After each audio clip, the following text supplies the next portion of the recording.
Kejadian pasal 34. Dina dan Sikem. Pada suatu kali pergilah Dina, anak perempuan Lea yang dilahirkannya bagi Yakub, mengunjungi perempuan-perempuan di negeri itu. Ketika itu terlihatlah ia oleh Sikem, anak Hemor, orang Hewi, raja negeri itu. Lalu Dina itu dilarikannya dan diperkosanya. Tetapi terikatlah hatinya kepada Dina, anak Yakub. Ia cinta kepada gadis itu, lalu menenangkan hati gadis itu. Sebab itu berkatalah Sikem kepada Hemor ayahnya, "Ambillah bagiku gadis ini untuk menjadi istriku." Kedengaranlah kepada Yakub bahwa Sikem mencemari Dina. Tetapi anak-anaknya ada di padang menjaga ternaknya. Jadi Yakub mendiamkan soal itu sampai mereka pulang. Lalu Hemor ayah Sikem pergi mendapatkan Yakub untuk berbicara dengan dia. Sementara itu anak-anak Yakub pulang dari padang, dan sesudah mendengar peristiwa itu, orang-orang ini sakit hati dan sangat marah, karena Sikem telah berbuat noda di antara orang Israel dengan memperkosa anak perempuan Yakub, sebab yang demikian itu tidak patut dilakukan. Berbicaralah Hemor kepada mereka itu, "Hati Sikem anakku mengingini anakmu. Kiranya kamu memberikan dia kepadanya menjadi istrinya, dan biarlah kita ambil-mengambil. Berikanlah gadis-gadis kamu kepada kami, dan ambillah gadis-gadis kami. Tinggallah pada kami. Negeri ini terbuka untuk kamu. Tinggallah di sini.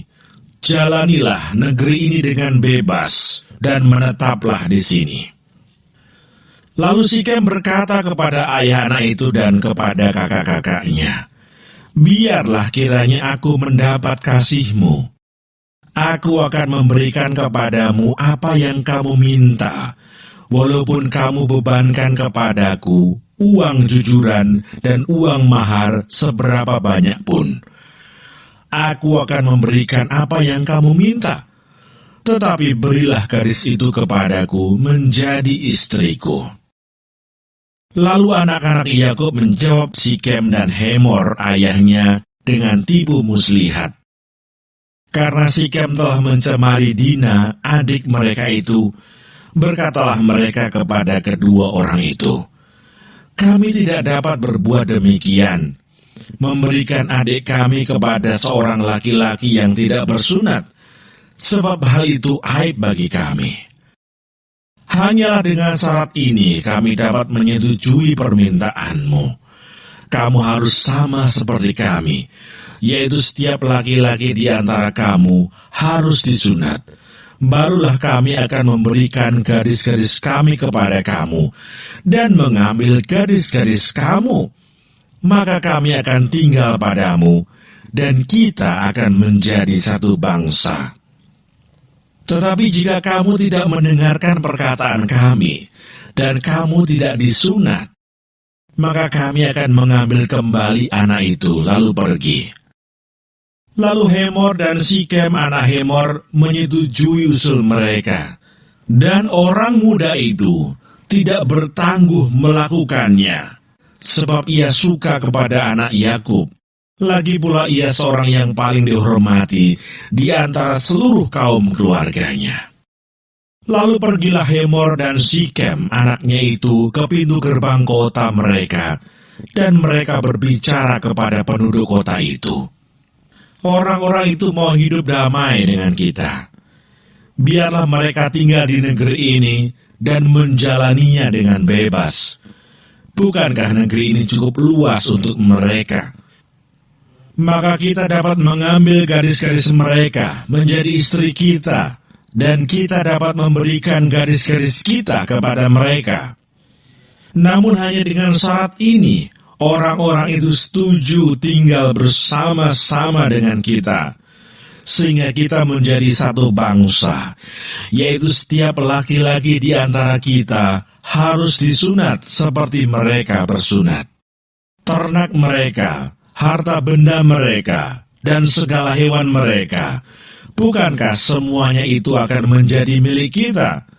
Hanya biarlah kita menyetujui permintaan mereka, sehingga mereka tetap tinggal pada kita. Maka usul Hemor dan Sikem, anaknya itu, didengarkan oleh semua orang yang datang berkumpul di pintu gerbang kota itu. Lalu disunatlah setiap laki-laki, yakni setiap orang dewasa di kota itu.